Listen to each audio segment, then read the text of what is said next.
আকাশবাণী আগরতলা। স্থানীয় সংবাদ পড়ছি ইতিকণা মুখোপাধ্যায়। এখনকার বিশেষ বিশেষ খবর হলো আগামীকাল মহাষষ্ঠী। বোধনের মধ্য দিয়ে শুরু হবে 5 দিন ব্যাপী শারদীয় দুর্গোৎসব। শারদীয় দুর্গাপূজা উপলক্ষে রাজ্যপাল ইন্দ্রসেনা রেড্ডি নাল্লু এবং মুখ্যমন্ত্রী অধ্যাপক ডাক্তার মানিক সাহা রাজ্যবাসীকে আন্তরিক শুভেচ্ছা জানিয়েছেন। প্রধানমন্ত্রী নরেন্দ্র মোদী আগামীকাল সকাল 11টায় আকাশবাণীর মন কি বাত অনুষ্ঠানে দেশ বিদেশের জনগণের সঙ্গে মত বিনিময় করবেন। মুখ্যমন্ত্রী অধ্যাপক ডাক্তার মানিক সাহা বলেছেন, সঠিক পরিচর্যা এবং ভালোবাসার মাধ্যমে দিব্যাঙ্গজনরাও আত্মনির্ভরতার পথ খুঁজে পাবেন। এবারে সংবাদ বিস্তারিত।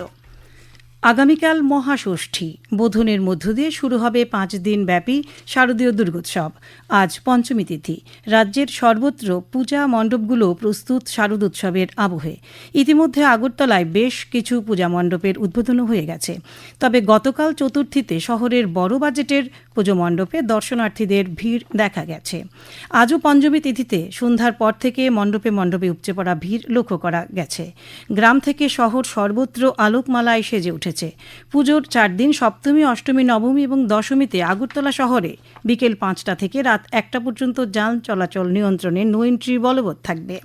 শারদীয় দুর্গাপুজো উপলক্ষে রাজ্যপাল ইন্দ্রসেনা রেড্ডি নাল্লু এবং মুখ্যমন্ত্রী অধ্যাপক ডাক্তার মানিক সাহা রাজ্যবাসীকে আন্তরিক শুভেচ্ছা জানিয়েছেন। এক বার্তায় রাজ্যপাল বলেন, দুর্গোৎসব রাজ্যবাসীর মধ্যে আনন্দ, ভালোবাসা, সুখ, শান্তি, ভ্রাতৃত্ববোধ বয়ে আনুক। মা দুর্গার আশীর্বাদে সবার জীবন আলোকিত হয়ে উঠুক। মুখ্যমন্ত্রী এক বার্তায় বলেন, উৎসব সকল জাতি, ধর্ম, বর্ণ এবং সম্প্রদায়ের মানুষকে একাত্ম করে তোলে। শারদোৎসবের আনন্দময় পরিমণ্ডলে গড়ে ওঠে সম্প্রীতি ও সৌভ্রাতৃত্ববোধ। দুর্গোৎসবে তিনি রাজ্যবাসীর সুখ ও সমৃদ্ধি কামনা করেন।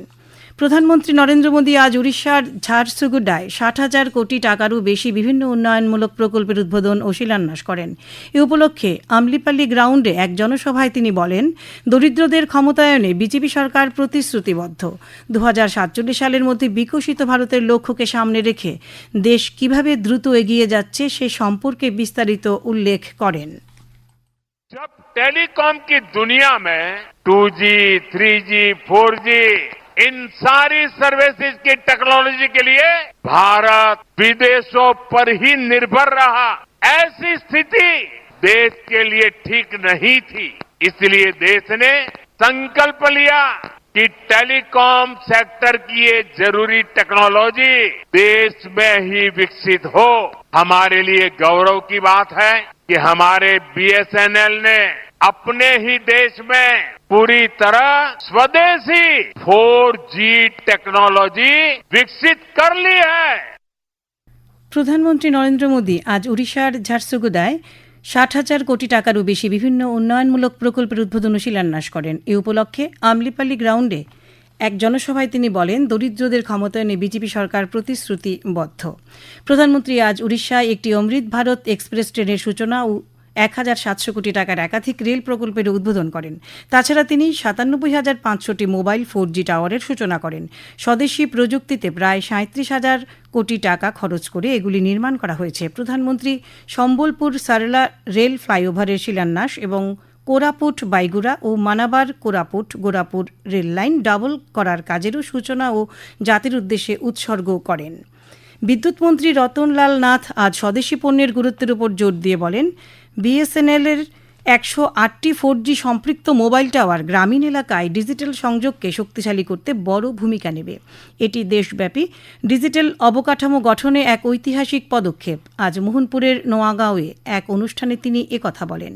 তিনি বলেন, দ্রুত ইন্টারনেট পৌঁছে দিতে এখন 4G নেটওয়ার্ক চালু করা হচ্ছে। পাশাপাশি এর সঙ্গে যুক্ত হবে 5Gর সুবিধা। E-commerce, social media, digital health care, biotechnology সহ নানা ক্ষেত্রে 4G নেটওয়ার্ক গ্রামীণ মানুষদের জন্য বড় সহায়ক হবে।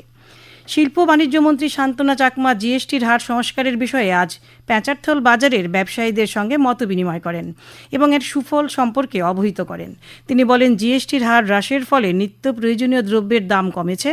এতে প্রতিটি পরিবার সরাসরি উপকৃত হবে। সমাজ কল্যাণ ও সমাজ শিক্ষা মন্ত্রী টিঙ্কু রায় আজ কৈলাসহরের ঊনকোটি কলাক্ষেত্রে সেবা পাক্ষিক কার্যক্রমের উদ্বোধন করেন। অনুষ্ঠানে মানসিক দিব্যাঙ্গজনদের 5,000 টাকা করে ভাতার মঞ্জুরিপত্র, দিব্যাঙ্গজন কৃতি খেলোয়াড়দের সংবর্ধনা প্রদান করা হয়। তাছাড়া অঙ্গনওয়াড়ি কর্মীদের অ্যান্ড্রয়েড মোবাইল ফোন বিতরণ করা হয়। অনুষ্ঠানে বক্তব্য রাখেন ঊনকোটি জেলা পরিষদের সভাধিপতি অমলেন্দু দাস, জেলার অতিরিক্ত জেলা শাসক অর্ঘ্য সাহা, সমাজ কল্যাণ ও সমাজ শিক্ষা দপ্তরের জেলা পরিদর্শক বিদ্যাসাগর দেববর্মা প্রমুখ। সমাজ কল্যাণ ও সমাজ শিক্ষা দপ্তরের উদ্যোগে সেবা পাক্ষিক 2025 উপলক্ষে আজ ধর্মনগরের অর্ধেন্দু ভট্টাচার্য স্মৃতি ভবনে আয়োজিত অনুষ্ঠানে কৃতি দিব্যাঙ্গ খেলোয়াড়দের সংবর্ধনা এবং দিব্যাঙ্গজনদের বিভিন্ন সহায়ক সামগ্রী প্রদান করা হয়। অনুষ্ঠানে উপস্থিত ছিলেন সমাজ কল্যাণ ও সমাজ শিক্ষামন্ত্রী শ্রী টিঙ্কু রায়, উত্তর ত্রিপুরা জেলা পরিষদের সভাধিপতি অপর্ণা নাথ এবং জেলা শাসক চাঁদনী চন্দ্রন প্রমুখ। প্রধানমন্ত্রী নরেন্দ্র মোদী আগামীকাল সকাল 11টায় আকাশবাণীর মন কি বাত অনুষ্ঠানে দেশ বিদেশের জনগণের সঙ্গে মত বিনিময় করবেন। এটি হবে মন কি বাতের 126তম পর্ব। বেলা 11টা থেকে আকাশবাণী এবং দূরদর্শনের সবকটি চ্যানেল এবং আকাশবাণীর news on AIR website, mobile app, প্রধানমন্ত্রীর দফতর, তথ্য ও সম্প্রচার মন্ত্রকের ওয়েবসাইট এবং ইউটিউব চ্যানেলেও মন কি বাত সম্প্রচারিত হবে। হিন্দিতে এই অনুষ্ঠান সম্প্রচারিত হবার পরেই আঞ্চলিক ভাষায় এর তর্জমা শোনা যাবে। এ খবর শুনছেন আকাশবাণী আগরতলা কেন্দ্র থেকে। আকাশবাণীর সংবাদের আপডেট পেতে লগ ইন করুন www.newsonair.com এবং নিউজ অন এআইআর অ্যাপ এবং টুইটার ও ফেসবুক প্ল্যাটফর্মে এআইআর নিউজ অ্যালার্টসে, ইউটিউবে লক্ষ্য করুন নিউজ অন এআইআর অফিসিয়ালে। এছাড়াও আকাশবাণী আগরতলা সংবাদ আপডেট পেতে দেখুন টুইটার বা x handle Akashvani news Agartala, ফেসবুকে এআইআর নিউজ আগরতলা এবং ইউটিউবে আকাশবাণী নিউজ আগরতলা। ক্রীড়ামন্ত্রী টিঙ্কু রায় আজ কৈলাসহরের ছন্তৈল লায়ন্স এবং লিউ ক্লাব আয়োজিত বিনামূল্যে সামগ্রী বিতরণের হাট বাজারের উদ্বোধন করেন। দুর্গোৎসবের প্রাক্কালে আর্থিকভাবে অসচ্ছল মানুষদের জন্য এই কর্মসূচির আয়োজন করায় তিনি উদ্যোক্তাদের ধন্যবাদ জানান। বক্তব্য রাখেন ঊনকোটি জেলা পরিষদের সভাধিপতি অমলেন্দু দাস, লায়ন্স এবং deputy governor Manoj Bhajanki, Kailashahar Lions ক্লাবের সভানেত্রী শুক্লা বণিক প্রমুখ। মুখ্যমন্ত্রী অধ্যাপক ডাক্তার মানিক শাহ বলেছেন, সঠিক পরিচর্যা, সচেতনতা সৃষ্টি এবং ভালোবাসার মাধ্যমে দিব্যাঙ্গজনরাও আত্মনির্ভরতার পথ খুঁজে পাবেন। শারীরিক বা মানসিক সীমাবদ্ধতা থাকা সত্ত্বেও তারা আজ বিভিন্ন ক্ষেত্রে গুরুত্বপূর্ণ ভূমিকা পালন করছেন। আজ আগরতলার মুক্তধারা অডিটোরিয়ামে সেবা পাক্ষিক 2025 অনুষ্ঠানের উদ্বোধন করে তিনি এই কথা বলেন। মুখ্যমন্ত্রী বলেন, দিব্যাঙ্গজনরা সমাজের অবিচ্ছেদ্য অংশ, সমাজ গঠনে তাদেরও অবদান রয়েছে। রাজ্যের বর্তমান সরকার সমাজের প্রতিটি মানুষের উন্নতির পাশাপাশি দিব্যাঙ্গজন উন্নতির জন্য আন্তরিকতার সঙ্গে কাজ করছে। দিব্যাঙ্গজনদের কল্যাণে রাজ্য সরকার কি কি পদক্ষেপ গ্রহণ করেছে তা মুখ্যমন্ত্রী অনুষ্ঠানে তুলে ধরেন। তিনি জানান, chief minister scheme for persons with intellectual disabilities প্রকল্পে 891 জন দিব্যাঙ্গকে আর্থিক সহায়তা করা হবে। সমাজ কল্যাণ ও সমাজ শিক্ষা দপ্তর আজ এই প্রকল্পটি চালু করেছে। এজন্য ব্যয় হবে 44,55,000 টাকা। মুখ্যমন্ত্রী সামাজিক সহায়তা প্রকল্প নামে একটি প্রকল্পের মাধ্যমে দিব্যাঙ্গজনদের সাহায্য করা হচ্ছে। বর্তমানে রাজ্যে 19,582 জন দিব্যাঙ্গ ব্যক্তিকে 2,000 টাকা করে প্রতি মাসে ভাতা দেওয়া হচ্ছে। দিব্যাঙ্গজনদের অধিকার রক্ষার জন্য রাজ্য ও জেলা স্তরে কমিটি গঠন করা হয়েছে। বর্তমানে রাজ্যে 8টি ডিডিআরসি রয়েছে। সারা রাজ্যে 41,812 জনকে ডিসেবিলিটি আইডেন্টিটি কার্ড দেওয়া হয়েছে।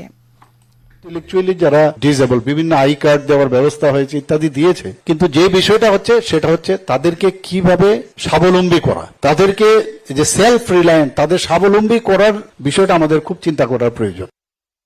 অনুষ্ঠানে বক্তব্য রাখেন সাংসদ রাজীব ভট্টাচার্য এবং সমাজ কল্যাণ ও সমাজ শিক্ষা দপ্তরের সচিব তাপস রায়।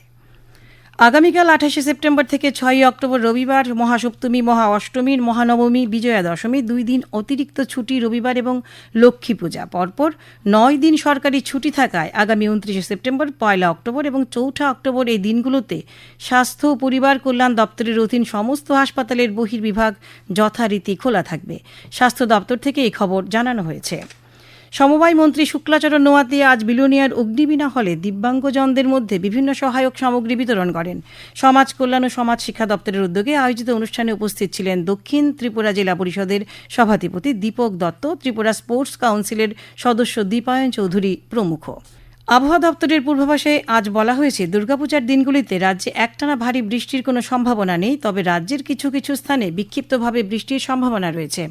আগামী 3 দিন দিনের সর্বোচ্চ তাপমাত্রা ৩৫ ডিগ্রি সেলসিয়াস এবং সর্বনিম্ন তাপমাত্রা ২৭ ডিগ্রি সেলসিয়াসের কাছাকাছি থাকবে। ১ অক্টোবর থেকে দিনের তাপমাত্রা ধীরে ধীরে কমতে শুরু করবে। চলতি মাসের তৃতীয় সপ্তাহে রাজ্য থেকে বর্ষা আনুষ্ঠানিকভাবে বিদায় নিতে পারে বলে আবহাওয়া দপ্তর সূত্রে জানা গেছে। শেষ করার আগে বিশেষ বিশেষ খবরগুলো আরও একবার। আগামীকাল মহাষষ্ঠী, বোধনের মধ্য দিয়ে শুরু হবে 5 দিনব্যাপী শারদীয় দুর্গোৎসব। শারদীয় দুর্গাপুজো উপলক্ষে রাজ্যপাল ইন্দ্রসেনা রেড্ডি নাল্লু এবং মুখ্যমন্ত্রী অধ্যাপক ডাক্তার মানিক শাহ রাজ্যবাসীকে আন্তরিক শুভেচ্ছা জানিয়েছেন। প্রধানমন্ত্রী নরেন্দ্র মোদী আগামীকাল সকাল 11টায় আকাশবাণীর মন কি বাত অনুষ্ঠানে দেশ বিদেশের জনগণের সঙ্গে মতবিনিময় করবেন। মুখ্যমন্ত্রী অধ্যাপক ডাক্তার মানিক শাহ বলেছেন, সঠিক পরিচর্যা ও ভালোবাসার মাধ্যমে দিব্যাঙ্গজনরাও আত্মনির্ভরতার পথ খুঁজে পাবেন। স্থানীয় সংবাদ আজকের মতো এখানেই শেষ হলো। পরবর্তী বাংলা স্থানীয় সংবাদ প্রচারিত হবে আগামীকাল সকাল 7:35 মিনিটে।